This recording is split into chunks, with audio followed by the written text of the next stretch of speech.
Welcome to the Leslie Hawkins podcast. Each week, my guest and I discuss one pivotal moment in their life, what they learned from it, and their words of wisdom. From the earliest days, the dream was clear to become a professional athlete. Every waking minute was spent honing the craft, practicing, competing, excelling. But there was another side too. Writing for Sports Illustrated Kids at just 11 years old, hosting Hockey Night in Canada alongside Christine Simpson at 14 years old, interviewing idols like Tavares and Mitch Marner of the Toronto Maple Leafs. But then came the choice. Stay in Canada, where the Sports Media Network was already opening doors, or head to a U.S. university and chase the lifelong dream of going pro. Two paths, one decision, and everything on the line. This is the story of what happens when talent, opportunity, and ambition collide. Welcome to the Leslie Hawkins podcast. I am so grateful that everyone is here, and even more grateful for our special guest today, who is Abigail Dove. So let me tell you a little bit about Abigail. First of all, she is the in-arena host for the Toronto Scepters, which is the Toronto team for the Professional Women's Hockey League, the PWHL. She is also working with MLSE, which is Maple Leaf Sports and Entertainment, on the team for activation and promo.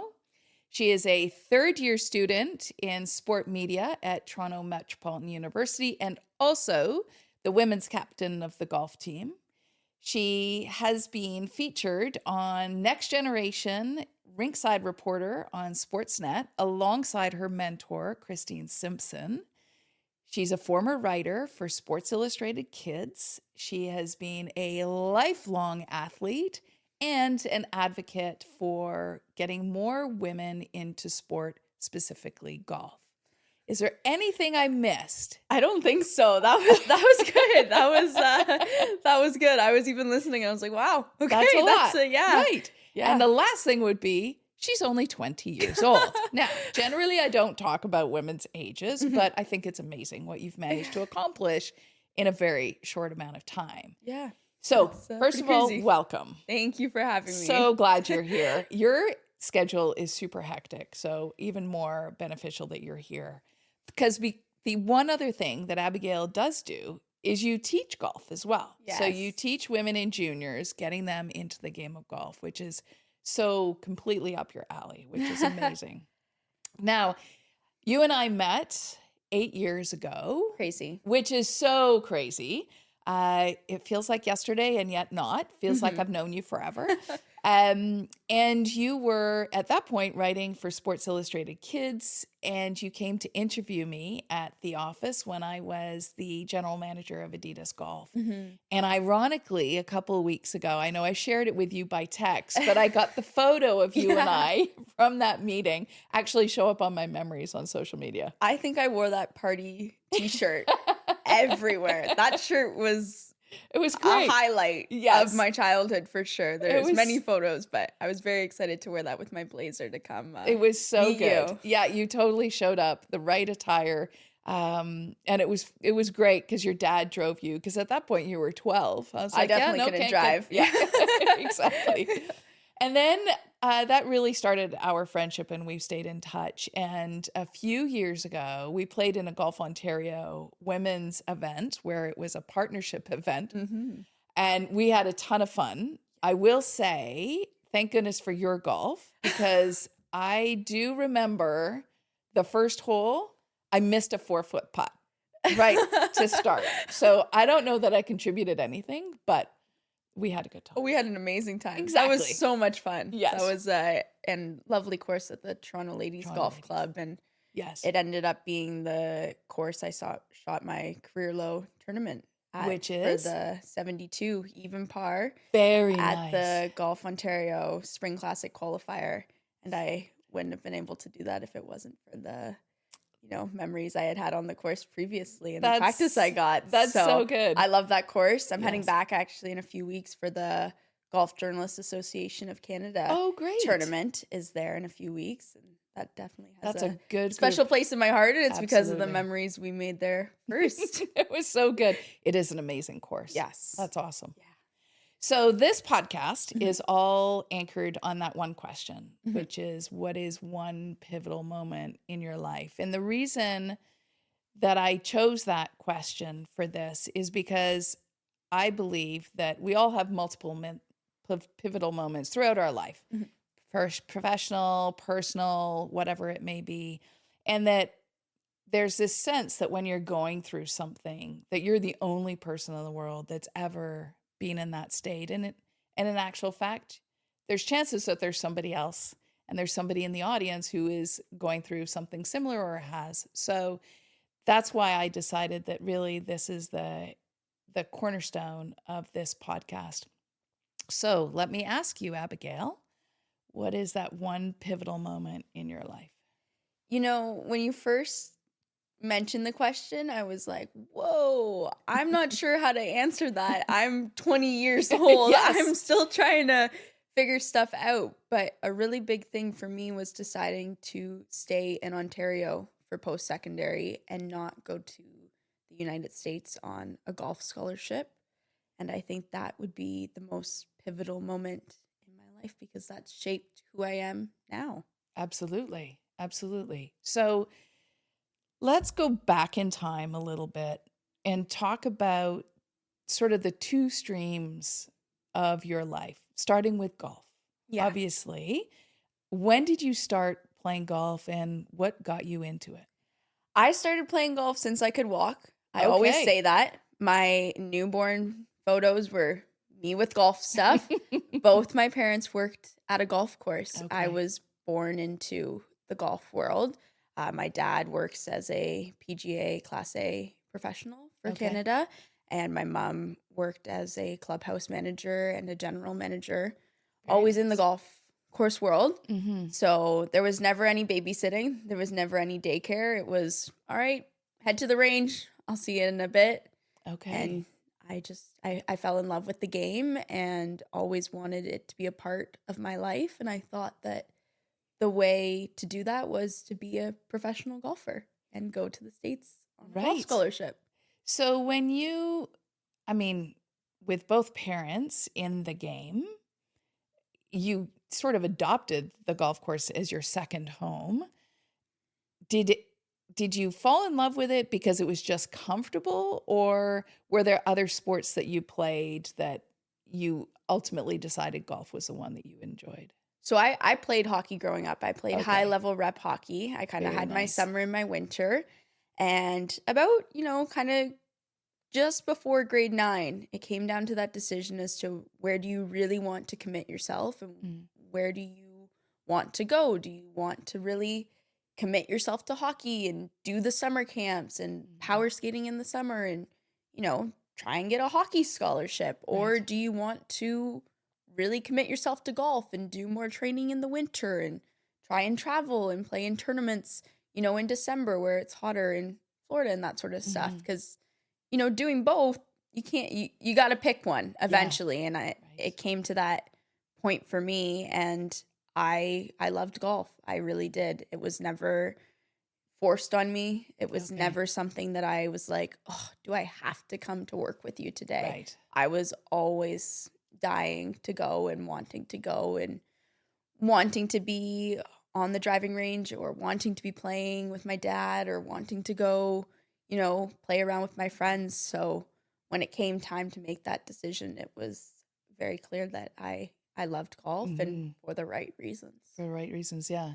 I mean, that's the one thing I would say about both hockey and golf is while they are seasonal sports, if you play at a high level, they are full year, right? So you really can't do both. Yeah. I mean, not now.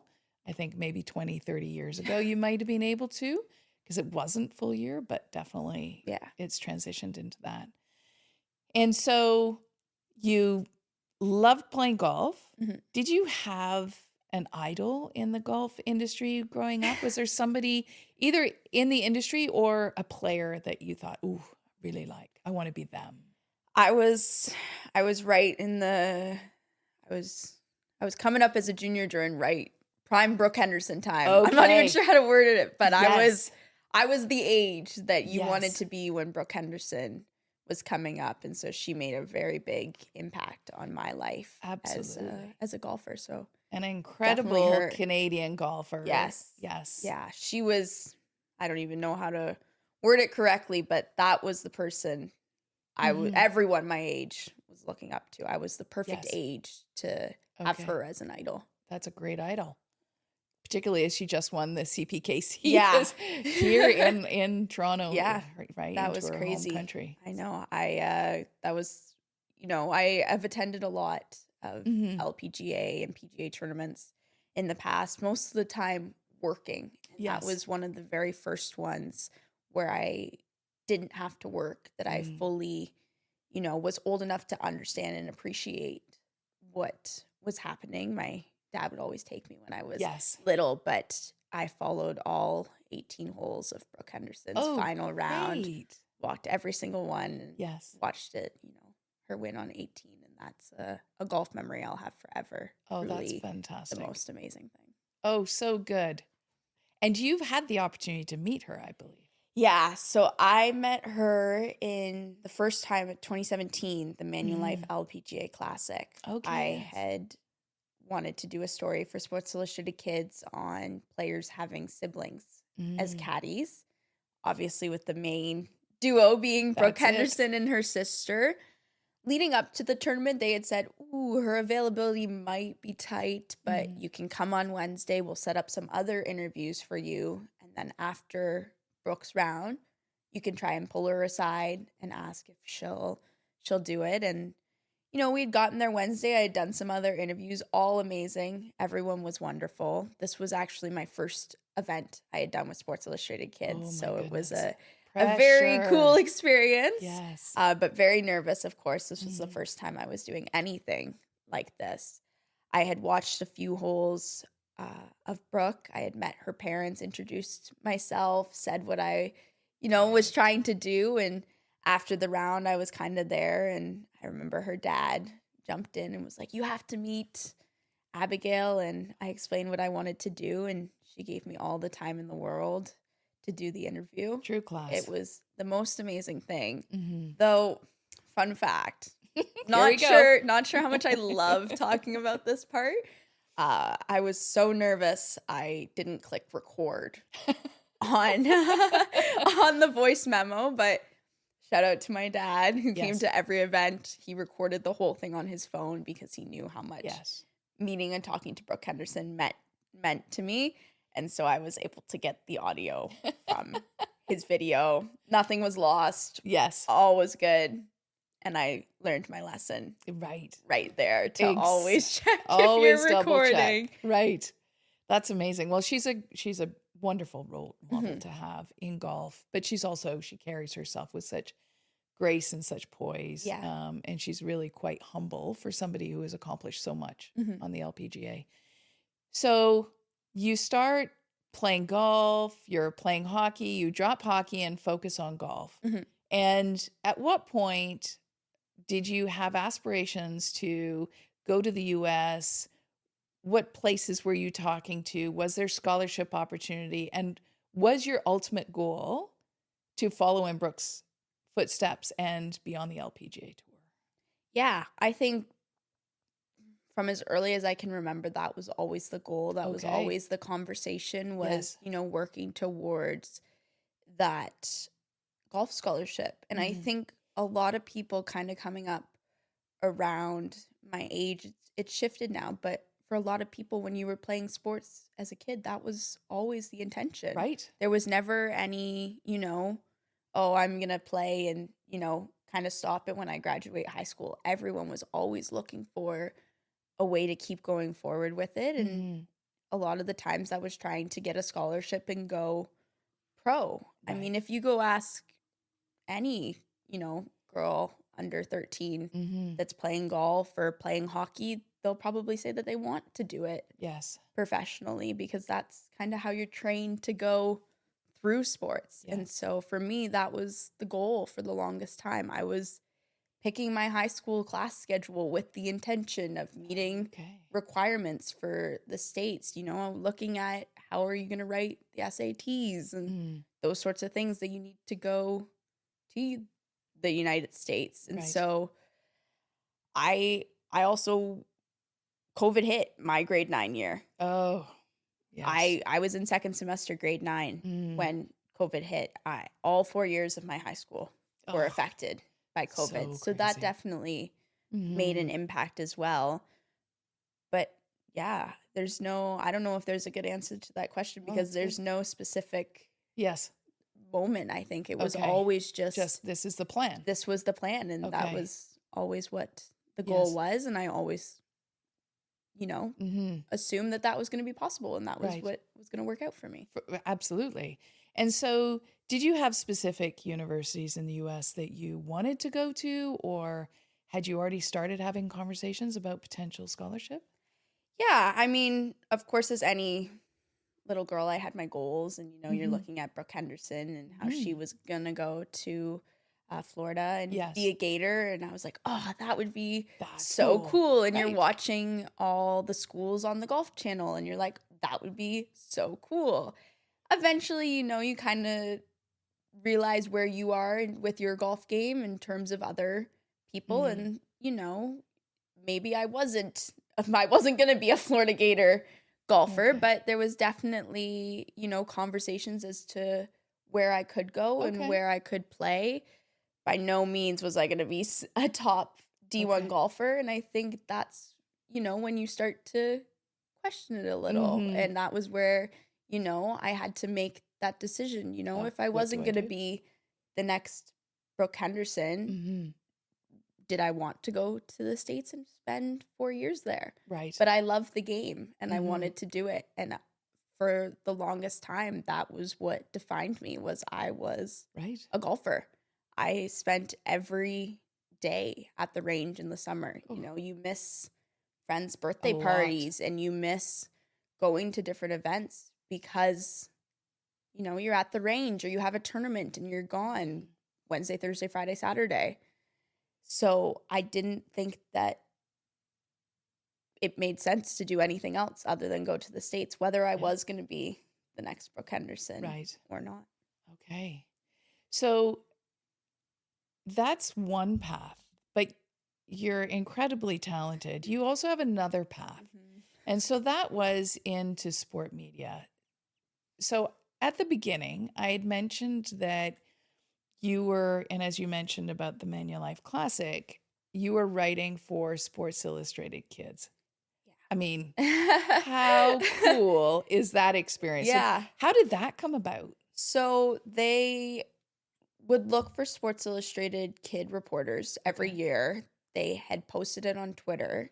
My dad had sent it to me because I loved going to sporting events. I was very big and, going to Scotiabank Arena and seeing the Leafs or the Raptors. So it seemed like something I would enjoy.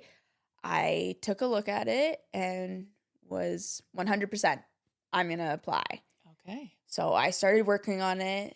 And, as any parent, my dad started doing a little more digging into what the program was, what kids were doing with the program. And he had realized that no other Canadian had ever been selected. Oh. And so he had told me, don't get your hopes up. They've never picked a Canadian before, but if you want to apply 100%, let's do it.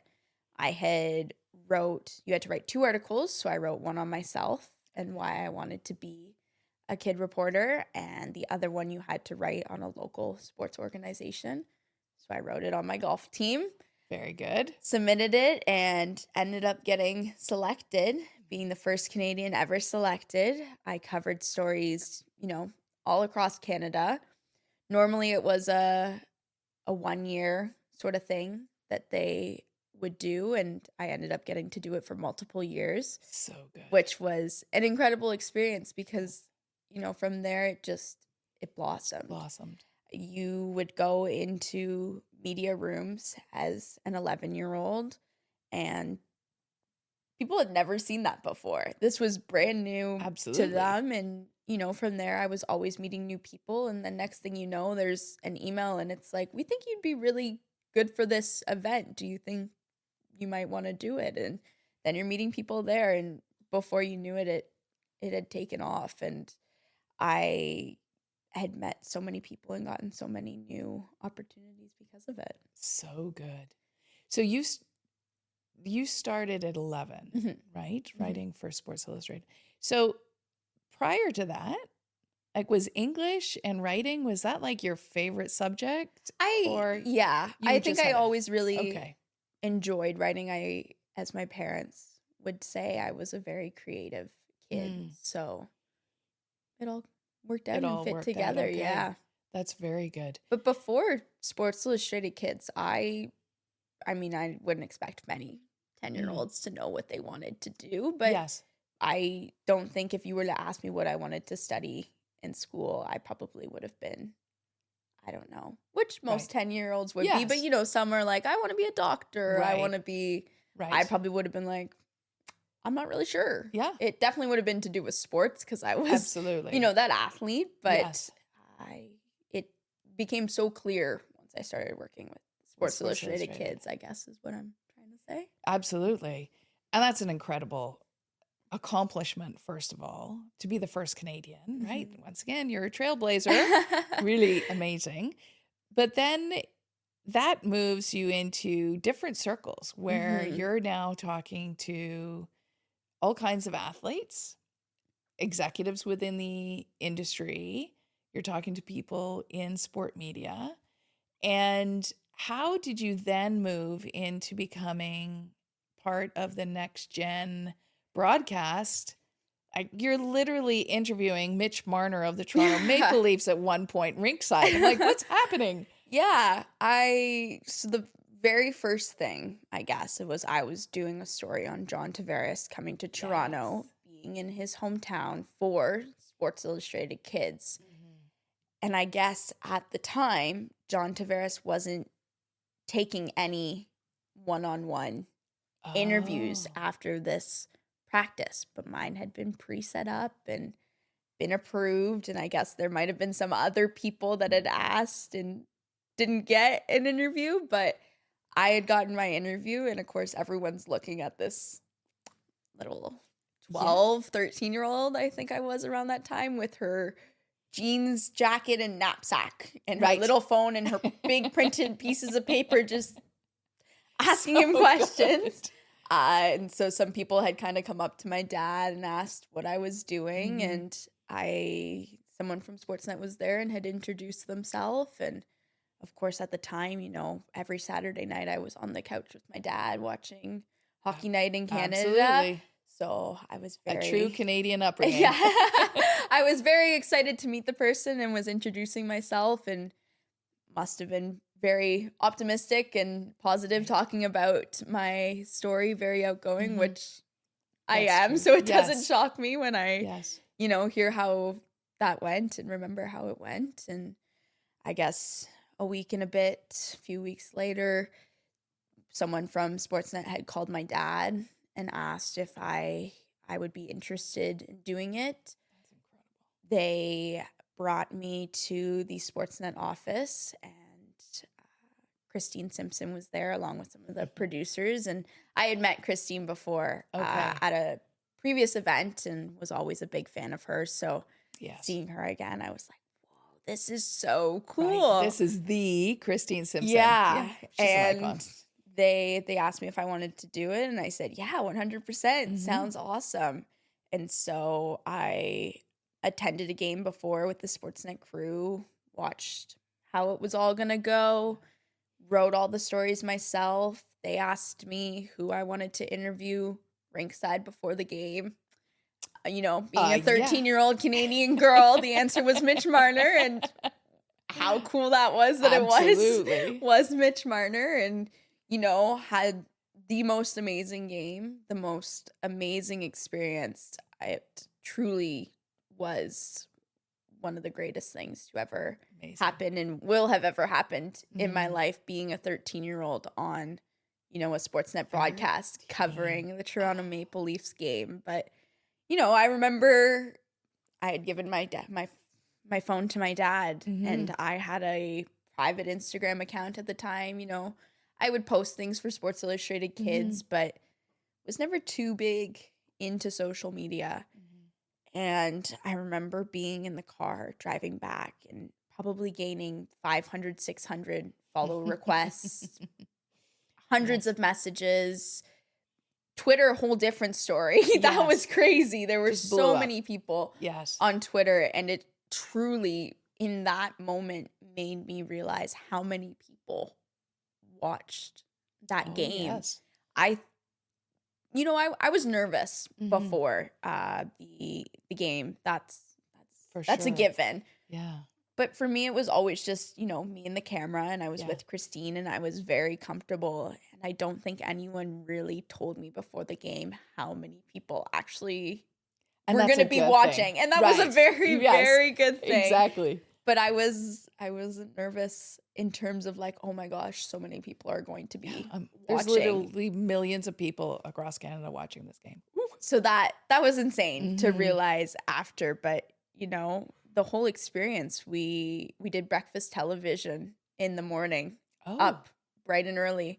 We did breakfast television, Christine Simpson, Darcy Tucker, and myself. We went and we talked about the game on breakfast television. That's pretty good company. Yeah, amazing. And then we headed to Scotiabank Arena and did the game, and that was crazy. And I did 2 more after that, one in COVID as well. So the first game was January 3rd, 2019. Okay. The second game was December 23rd, 2019. Okay. And then I believe the third game was March 2021. Okay. And that was a full COVID game. But, you know, those second and third games were a little different because I knew what to expect, but I also knew how many people were watching. So that was a little... That's different level of nerves. Different, but it's crazy too because just looking at the photos between the January 3rd game and the December 23rd, same year, but I mean, I look like a different person. But it was crazy, all the things that came about because of doing these next gen games. And that's incredible. So much growth, and it truly did define me, and it's something I'll always carry with me and forever be thankful for everyone at Sportsnet for giving me that opportunity. Yes. And I did actually see that you were featured on Tara Sloan's Top of Her Game. Crazy. Now, once again, great company to be in with Tara Sloan. I'm a huge fan of hers. Yeah, that was amazing. I had met her through the Next Gen Games, and they had a hometown hockey in Whitby, so I had gone and seen Ron McLean and Tara Sloan there. Yes. Truly incredible and lovely people. But yeah, I remember getting that email for Top of Her Game, and at first I was, you know, I had been watching the show. That was one that I really enjoyed. And I think when I first saw the email, I was like, oh, they want to interview me and ask about Christine Simpson. Like they're doing a piece on Christine and they want to ask me, which is what I just, you know, assumed you read, like Top of Her Game, request, Abigail Dove. It's like, oh, they want me to talk about someone. That's cool. And then I opened the email and it was like, we want to do a piece on you. And I was like, whoa, that's crazy. That's and amazing. So honestly, it was amazing. And, you know, my parents got to talk about me and watching, you know, I don't watch it a ton, but, you know, sometimes it'll come up and, you know, like you bring it up and you think about it, and seeing my parents get emotional talking about me and seeing little me with all my hopes and aspirations. But yeah, like even just things like that came because of, you know, this great exposure, having that amazing experience. Yes. Doing the Next Generation Rinkside reporting. And I'm very thankful that I got to tell my story because, you know, I'm sure as you've seen, I also talked about golf. Yes, and that you definitely piece, did. And that was a big part of it as well. So that's always when I like to have come back. So that's cool. A pretty good feather in your cap, if we're being honest. So then, but it doesn't stop there, right? So you go SI Kids, you've got Next Gen on Sportsnet. And now you're the in-arena host for a professional women's hockey league team, the Toronto Scepters. How did that happen? Yeah, it was crazy. So, I mean, kind of coming up through my last few years of high school, I had aged out of the Sports Illustrated Kids program. They weren't doing as many Next Generation games. I was working for CBC Kids News as a kids news contributor. So I was doing stories for them. We had a sports show going that I had co-hosted for a bit. And then just doing freelance pieces. So whether it was, short form videos, 10-ish minutes long, explaining to kids, this part of sports, or even things, I had done one on Taylor Swift, or I had done one on AI. So I was doing that coming through high school. Very much another great experience. So then it came time to, make that decision for the scholarship, which I'm sure we'll talk a little bit more. But when I had chose to stay in Canada, immediately I was applying for jobs in Toronto. So the very first one I had applied to was my MLSE activations and promotions job. Ended up getting an interview, which happened during my Frosh week. So that was crazy. I remember being at all the Frosh events, leaving to go do my interview, and then go back to Frosh and orientation. But had gotten the position, and it's amazing. The team there is truly incredible. It's filled with so many people. Yes. And it's been a great experience for me now entering my third year of it. Same with the PWHL, but MLSE, starting that Frosh week, I've grown through it with the university. Yes. So that's a very cool experience.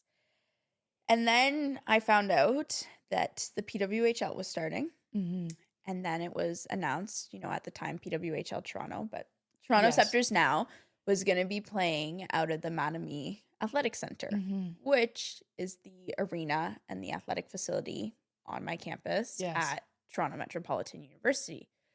So, there's lots of opportunities within sports media at TMU to get involved.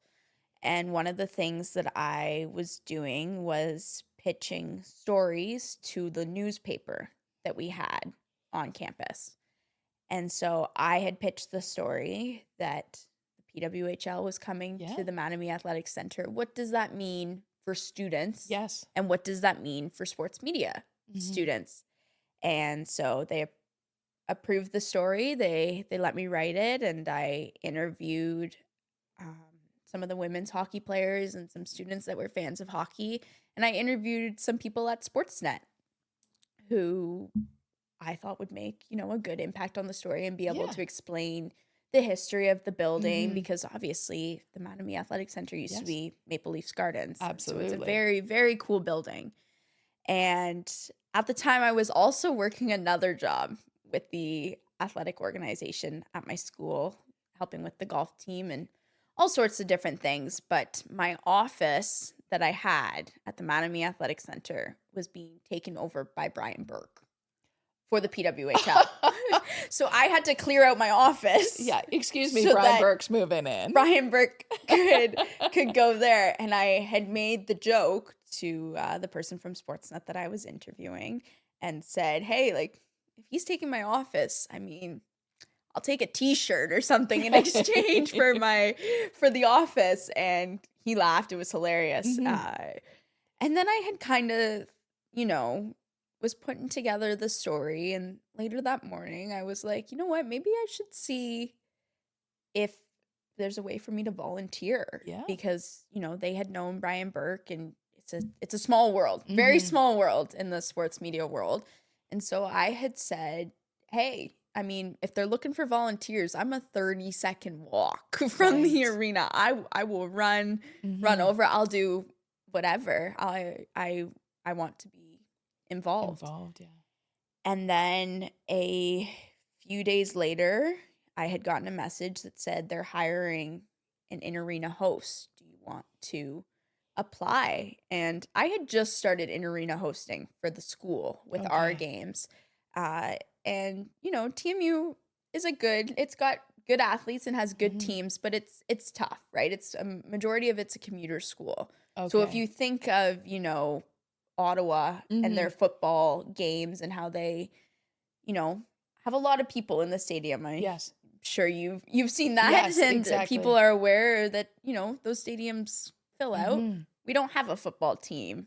Right. And, you know, if your class finishes at 4 and you're a commuter, how likely is it that you're going to stay on campus till 7 p.m. for a basketball game? But I had really enjoyed hosting with TMU. I had found that I liked being able to share my own personality and cheer for a team and root for a team.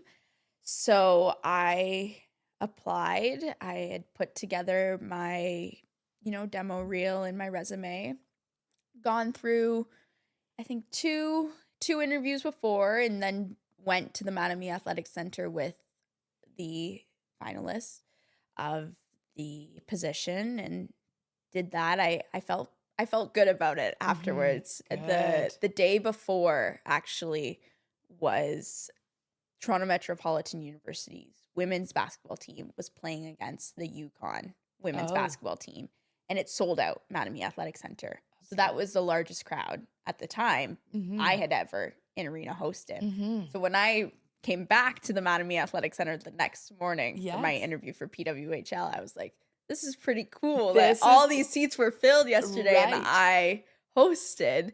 And I had hosted alongside someone else at the university, but we had a great time that day. Definitely gave me the confidence going into the I can do this. The audition, the interview. And I did it. I felt good. And then that was right around Christmas. I think that was December 22nd. I want to say December 21st, December 22nd.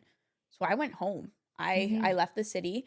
I went back to my parents to celebrate Christmas, and I was thinking about it a lot. I will not lie about that. I was thinking about it a lot, and I think it was after, you know, the audition that I realized how badly I really did want it. I wanted it so badly. I was so excited.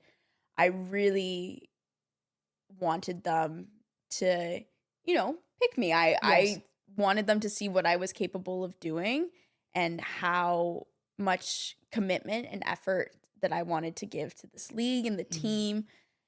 And it was Christmas Eve that I had gotten the message that, you know, keep an eye on your email. You're going to get the position. And I got to tell my dad, and he got so emotional, as was I. And a few days later, I had gotten the email, and I found out I was going to be co-hosting with another guy. His name's Kevin Mickey, who is now one of my best friends and has made such an impact on my life. And so before I knew it, that first game was January 1st. So it was a very, very fast. Oh my goodness, that's a fast turnaround. A very fast turnaround. Because I had never met Kevin before. We had gone to the Mattamy Athletic Center, I think, one time before the game, just to, you know, see each other, do a couple mic checks, you know, familiarize ourselves with the arena and the space, which I knew, but great experience because it was very different for PWHL games compared to TMU games. Yes. And that was the first time I had met Kevin. Yes. And I was so nervous. He was a full-time worker. He works at Sportsnet. He has a wife. He now has a family. And I was like, we are at very different stages in our life, but we go together so well, I like to say, and so does everyone else. So, but yeah, that January 1st game, like, there you go. Right away. You've got a week. Yeah. Christine Simpson was there at the game. That was amazing. Calmed me right down. Yes. Perfect. Okay, good. Amazing. Had a great first game, and before you knew it, we were off and running. We were rolling, and, you know, it was the start of the Scepters, I guess the PWHL Toronto in their first season wasn't the most ideal start, but then we got on a winning streak, and it was crazy seeing it take off, and that it all happened so fast. And at the same time, I was going through my first year of university. Yes. That's a lot. Crazy. Yes. So, long story long, that's how I got the job. Okay. From there, and it's so good. It's a story I love to tell and could talk about forever. Right. And I'm sure there are so many details that I'm forgetting because I could just keep talking about. It's amazing. I love seeing how happy and excited you are about it. So, and it's honestly, what a great role, a great opportunity, and very thankful. You're just absolutely the right person for it. I mean, honestly, you just exude enthusiasm and passion, and that's exactly what an arena host needs to do. So yeah, I'm not surprised they picked you. Obviously, a bit biased here.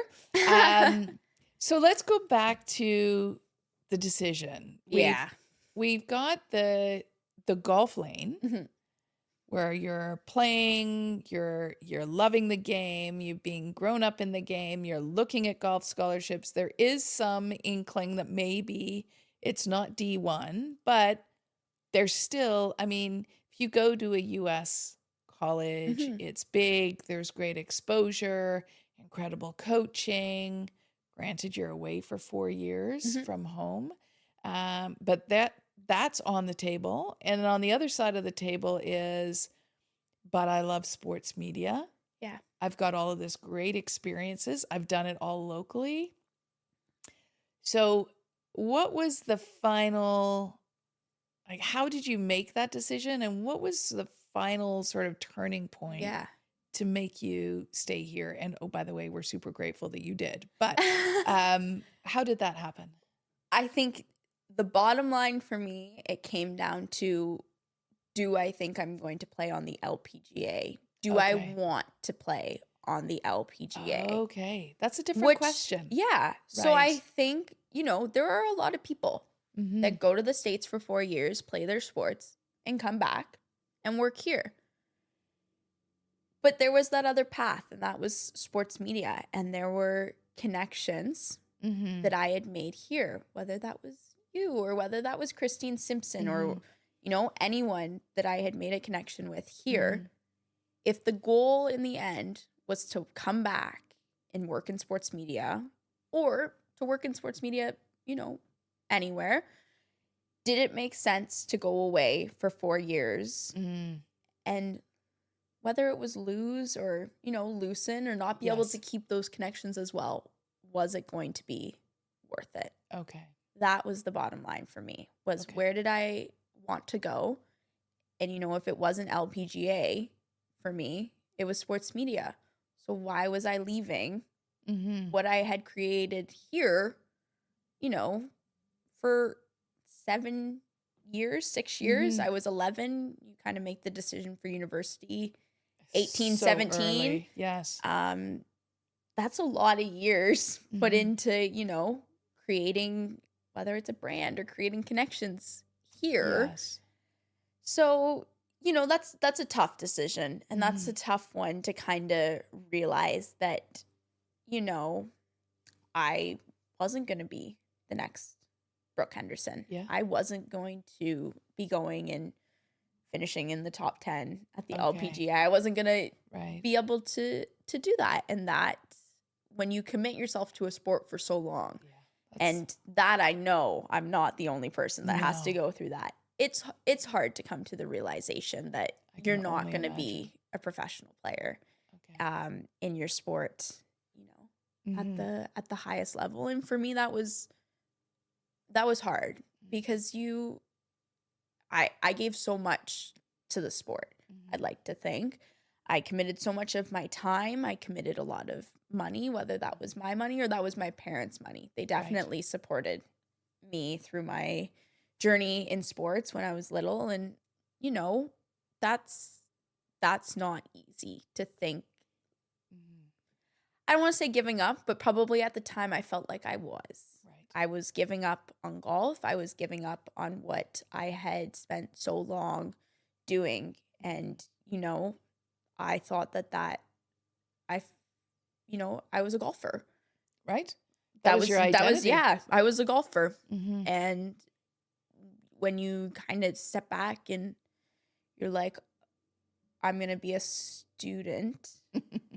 And we have a golf team at TMU, but it's nothing compared to what these American programs are. That was hard, but to answer the question, that's what it came down to. Was I going to be an LPGA player? What was the end goal for me? Yes. If it was to work in sports media, why was I leaving what I spent 7 years creating here? And had made some incredible connections, right? That have since turned, to... That's hard. Like, you go away for 4 years, you come back. I mean, with an athlete, really, you're coming back for Christmas. Yes. How was I going to, have lunch with you on Christmas, see my family, have lunch with Christine, have lunch with all the other... It would have been very hard to keep and maintain the connections that... Right.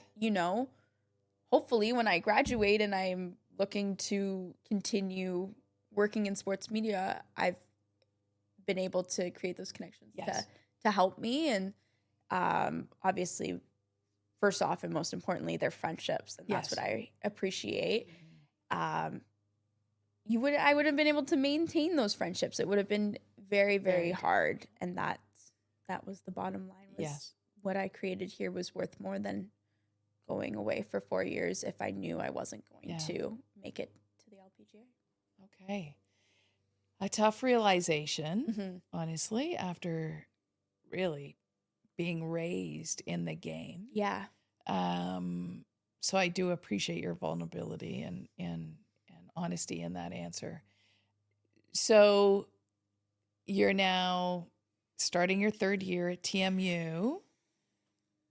If you were to go back, would you today make the same decision that you made a few years ago? Yeah, I'm very happy with where I am with my career in sports media. I mean, working with MLSE and PWHL, you had even said, how happy I get talking about it. And that's truly the case wherever I go. It's hard. If you look at just university life, whether that's, at TMU or a school in the States, there'll always be part of me that, wishes I could go to big football games or compete in tournaments on big scales and have a big team and we do practices and that sort of thing. But that's nothing compared to, hosting a PWHL game with little girls and having them come and ask for your autograph. And it's nothing compared to working with all the amazing people at MLSE. And it's nothing compared to, the friendships that I've been able to make here and, be able to stay with my family. And it's, that sounds great. And it will always sound great to me. It's always something I wanted to do, but what's here is worth so much more to me and is so much more valuable to what I want to do with my life and the goals I want to achieve. And, I'd like to think I'm making a bigger impact here than, it would have been hard to make an impact, whether that's in the golf world or in the sports media world at a school in the States, because you're one of, 13 girls on the team. And that, bottom line, there's positives and negatives to both the decisions, but 100% I would have made the same decision because I'm happy. I'm happy, and I really love what I'm doing in the sports media world, and that wouldn't have been possible anywhere there. And you're right where you should be. Honestly, you just light up. It's amazing. So part of the work that you're also doing is you're a big believer in advocating for having more females in sport. And I know the world that you played in, both hockey and golf, you would think you would focus solely on maybe golf or hockey. But talk to me a little bit about where you think we're at with women in sport, and where you hope adding your influence may help to get more people into sport, particularly more females. I mean, I've watched it grown for sure over my 9 years. Wow. Yes. Whoa. 9 years. Yes. I'm 20 now. I started when I was 11. That's crazy. But, people like Christine Simpson and Tavares didn't have many people on the TV that were women to look up to. But now I have them, and there's so many more people and women, being on the TV talking about sports. And so that's something I've seen grown over the 9 years, and will continue to, try and inspire and be a part of and help, whether lead the way is the word or not, but help, move forward. Pushing it forward. Yeah. Absolutely. And the other thing is golf, and that's, another very male dominated space. Both of these career paths, whether it was sports media or whether it was golf, both are very male dominated. And golf, it's still a very male dominated place. As a sports media, but the steps in golf might be a little slower than sports media at time. And so that's a big thing for me is, I remember playing on golf teams and 85% were male, and you only had 2 other girl teammates, and it's tough. And that was one of the things too that, when you're trying to stay in the sport when you're little, if you don't have as many, friends to do it with. But I started coaching golf too, which was one of the things I had started and had the opportunity to do here when I was in Ontario. And that was something I never pictured for myself, even graduating and probably being in my first year of university. If you had said, oh, do you think you'll ever coach golf? I would have been like, maybe not.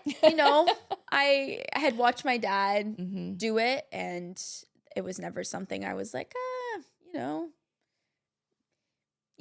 if it's there, maybe. But that probably would have been my answer. And I started coaching a lot more this summer, and even for junior girls who know they don't want to play on the LPGA, but they want to go play with their friends, or they want to go out to the golf course and be able to hit it good and to hit it far and to hit it well. And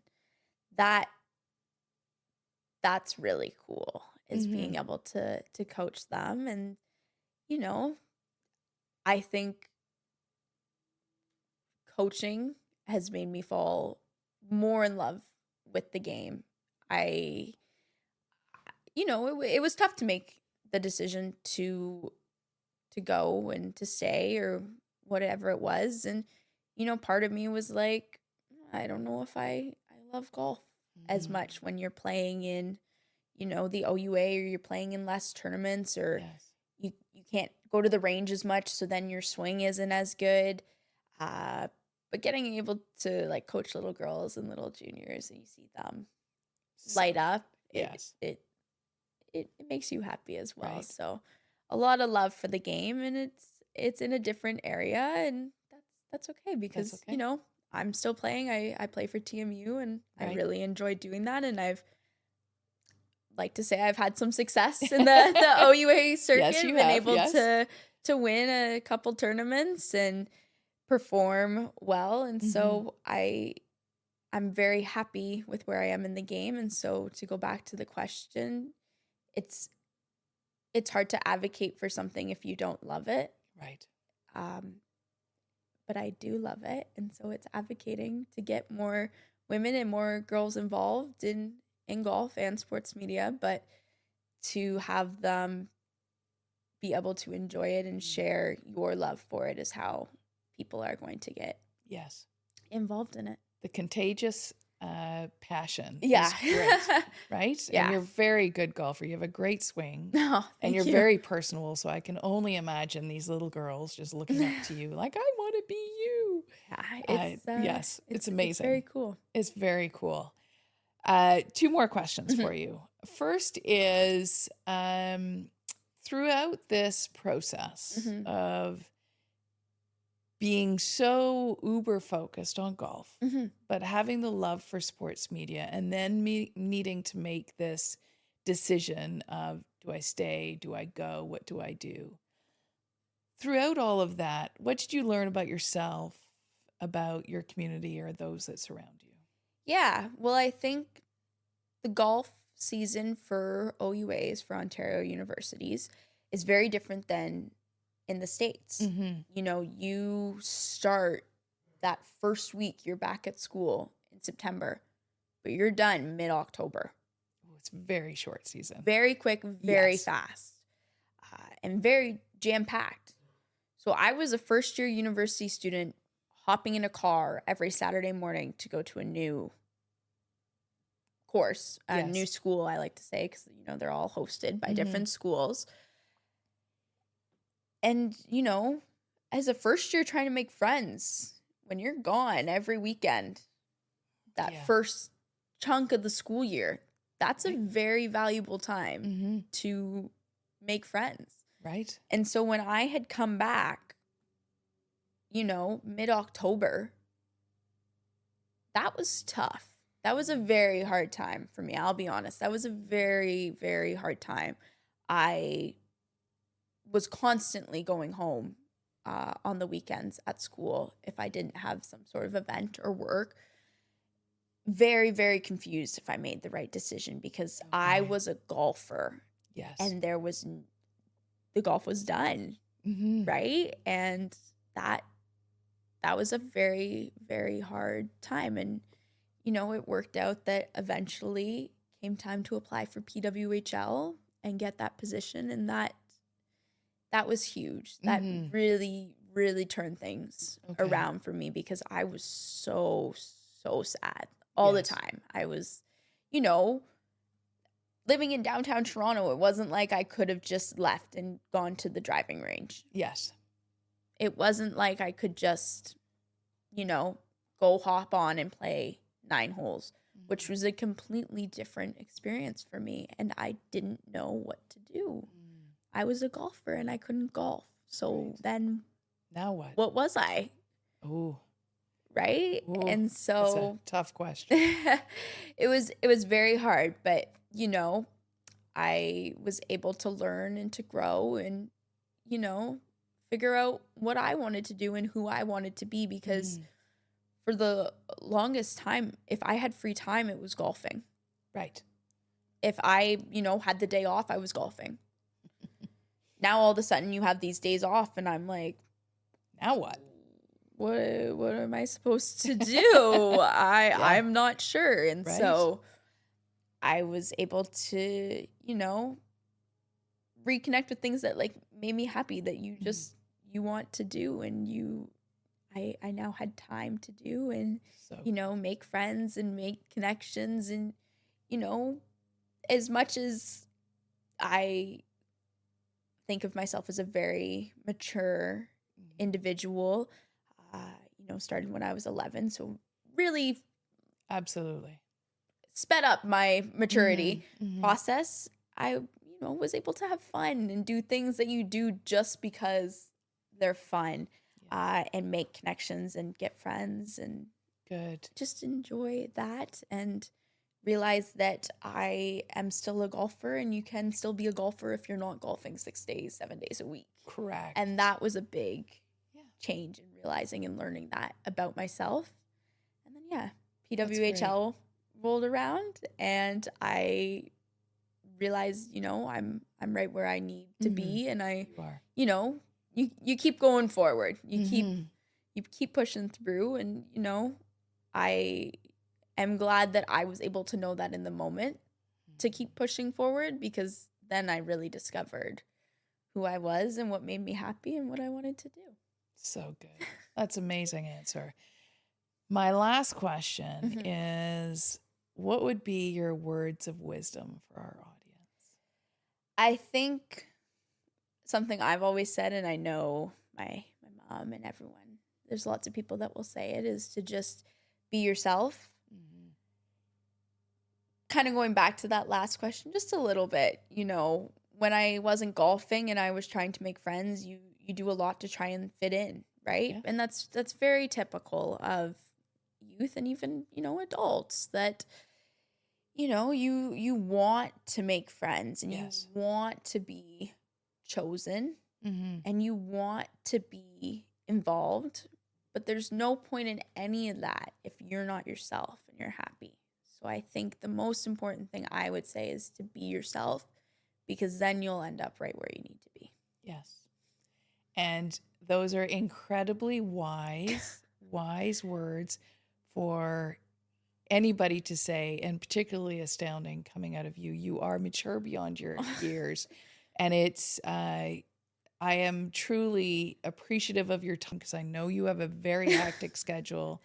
But more than anything, I'm really appreciative of having a courtside seat to watching you really from the first time I met you at 12 years old to watch you really blossom and find your passion, find your love for sport media combined with golf. And I continue to cheer you on from the sidelines. I wish you honestly nothing but the best. And I know you're going places, and in years from now, people will look back on this podcast and say, do you remember? Yeah.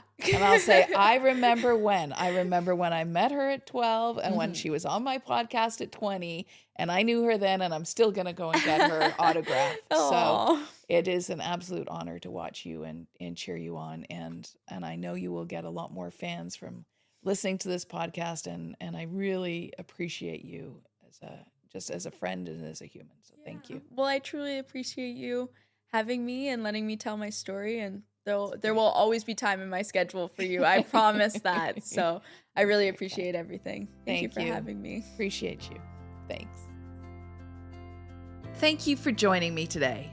I hope this story resonated and gave you something to reflect on.